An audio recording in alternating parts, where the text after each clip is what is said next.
All right, folks, gather around because today we're diving into a story. But hold on to your hats because this tale might not be what you're expecting. A teenage boy is sent out by his dad to go looking for his brothers. But what he stumbles upon is nothing short of betrayal and deceit. Stripped of his prized coat and tossed into a dark pit, things take a turn for the worse real quick. And let me tell you, it's a wild ride from there. Welcome back to another episode of 5 Broken Loaves. If you're enjoying what you're seeing, don't forget to hit the like button and hit subscribe for more content like this.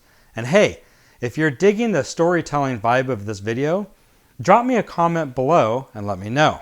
The tragedy of all tragedies is where you hang around Jesus. You have to prosper in your mind before you'll prosper in your circumstances. But end up belonging to Satan. Let's receive our evening offering this evening and give you a chance to raise your income. But if our love is still for the world, our allegiance has not legitimately been transferred.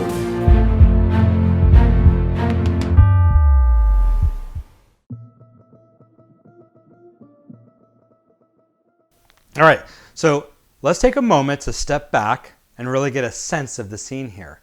Let's first take a moment to paint a picture of Canaan during this time.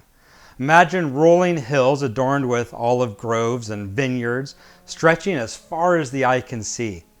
The sun casts a warm golden glow over the landscape, while herds of sheep graze peacefully in the meadows. Canaan is alive with hustle and bustle of daily life, with markets bustling and families tending to their fields.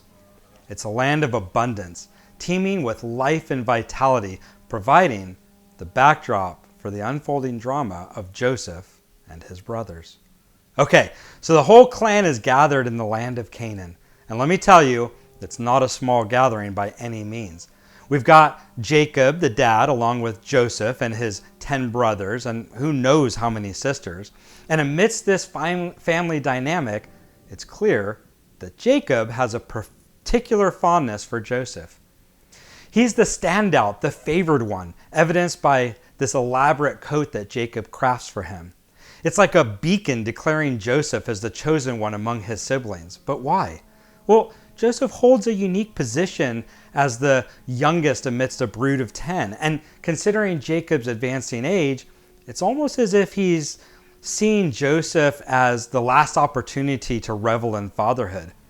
Of course, we know that number 12 comes along a bit later, but we'll save Benjamin's story for another time. Indeed, it's not uncommon for parents to have a soft spot for their youngest child, especially when there's a significant age gap between siblings. In the case of Jacob and Joseph, it's easy to imagine how the dynamics of their family played out. With Joseph being the youngest and Jacob likely doting on him, it's understandable that Joseph may have received more attention and affection than his brothers did from their dad. This favoritism, while perhaps unintentional, undoubtedly played a role in fueling the jealousy and resentment that brewed among Joseph's siblings. It's really a heartbreaking turn of events, isn't it? The jealousy and resentment Joseph's brothers harbored toward him ultimately poisoned the relationship to the point where they couldn't even stand to be in the same room without boiling over with anger. It's difficult to fathom this depth of animosity that must have existed between the family for things to reach such a state. Unfortunately, this level of jealousy between siblings is as old as Cain and Abel. And they can lead to some truly destructive outcomes, as we'll soon see in Joseph's story. Joseph, bless his heart, didn't exactly help his case. He goes running to his dad, tattling on his brothers for slacking off. Sure, if they were shirking their duties, someone needed to say something, but it's almost like he couldn't resist being the messenger. I'm not saying he was wrong, but let's just say his brothers probably didn't appreciate it much. Now, let's pause and think about Joseph's decision to share his dreams with his brothers. I mean, come on. He had to know that they already resented him, right? It's not like they were exchanging friendship bracelets and sharing secrets, so why spill the beans about his dreams? It's like he was pouring gasoline on the fire. And what were his dreams about?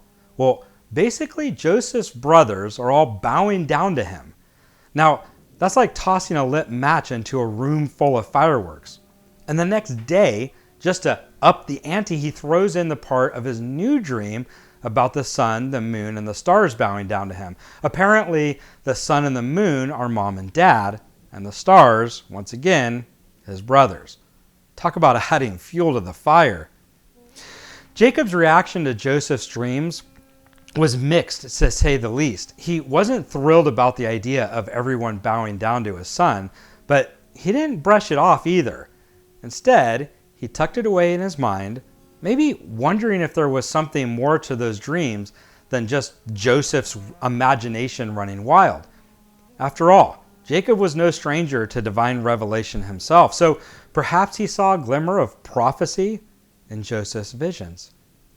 It's hard to say for sure what Joseph's intentions were when he shared his dreams. Maybe there was a bit of youthful arrogance there, or perhaps he was simply naive to the potential consequences.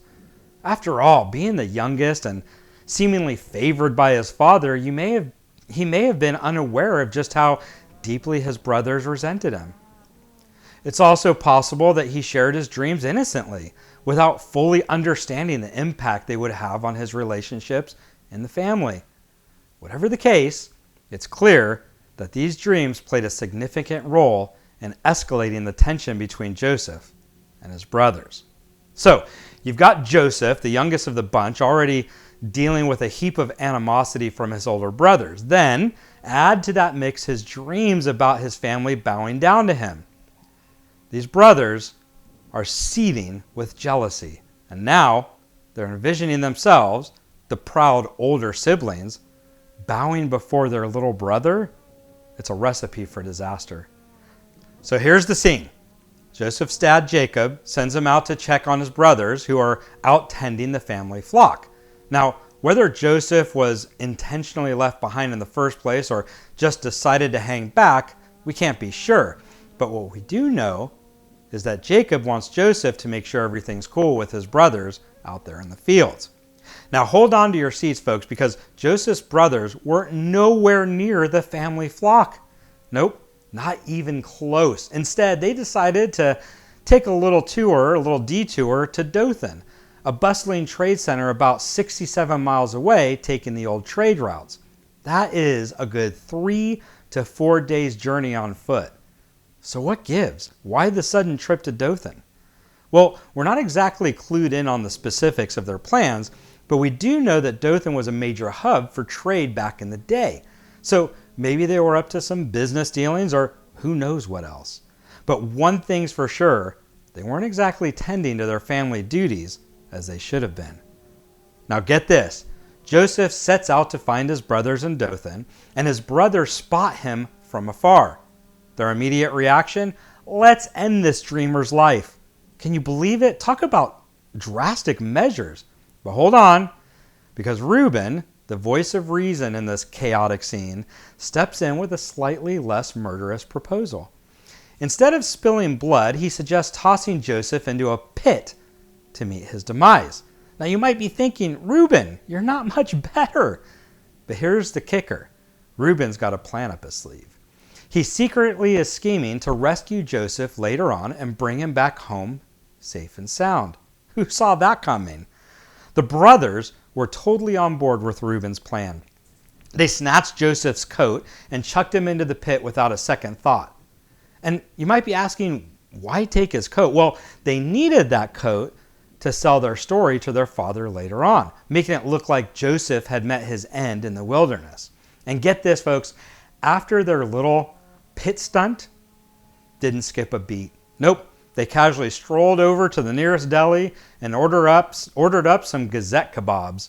Now, that's what I call cold-hearted. But then again, these guys were contemplating straight-up murder, so I guess a little gazelle lunch isn't too surprising. You think that would be the end of the road for poor Joseph, right? But hold on to your hats, because the story is just getting started. Lo and behold, the brothers spot a caravan of traders rolling into town, and guess where they're headed? Egypt. These guys are packing some serious goods too. Gum, balm, myrrh, you name it. Are you thinking what the brothers are thinking? Let's cash in on Joseph. Judah lays it out for them. What's the point of offing our brother and trying to cover it up? It's like he's saying, if we're going to do this, let's at least make some dough. He's quick to add that this way they can wash their hands of their brother's blood. Literally, we don't have to kill him ourselves, he says. We'll just sell him off and pocket the cash. And you know what? The brothers are sold on this idea. Now imagine Joseph's thoughts as his brothers haul him out of that pit. What must have been going through his mind? Did he dare to hope that his brothers had a change of heart? Was there a flicker of relief as they pulled him from the pit? Though Joseph may not have noticed, we do know that Reuben, the one who had the shred of decency, well, for some reason, he's nowhere to be seen. So Joseph's relief shattered like glass as he realized his fate.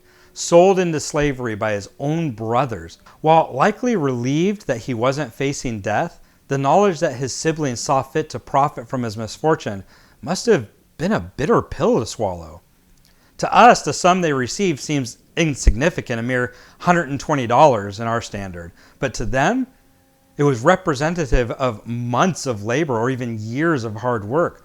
Yet in the hands of those who betrayed him, for all we know, it vanished as quickly as it came.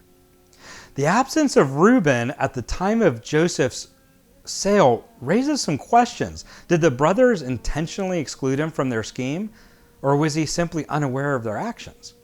Regardless, when Reuben returned to the pit and discovered Joseph missing, his anguish was palpable. He tore his clothes in a gesture of despair, overwhelmed by the weight of what had happened. In his distress, he may have even contemplated fleeing, unable to face the inevitable reckoning with his father. The brothers' treachery, on the other hand, knew no bounds. With hearts cold and minds steeped in deceit, they dipped Joseph's coat in goat's blood and presented it to their father. Identify it, they said, their voices a chilling echo of their sinister intentions. Can you imagine the audacity to thrust the stained garment before Jacob, feigning ignorance while the truth lay drenched in crimson? Only Reuben, it seemed, remained untouched by the darkness that enveloped his brothers. So they lied to their father, and he was absolutely crushed. The whole house mourned with him and tried to console him, but he wasn't having it. He wished he were dead. And there you have it, a pack of wolves who hated their brother so much that they were willing to kill him. Backed off a little and decided to sell him into slavery instead. Jacob and half the household think Joseph is dead, and the brothers are strutting around like they just pulled off the crime of the century. I wonder if they talked amongst themselves and said things like, I guess we won't be bowing down to him now. Or were they just a little bit worried that they let him live? I wonder if they thought, there's no way a slave is going to be anything but a slave. But what if? What happens next? Well, that's another story for another time. I hope you enjoyed Genesis 37 put into story form. And while I tried to be true to the text while adding some of my own storytelling thoughts, don't hesitate to comment your thoughts and your questions in the comments.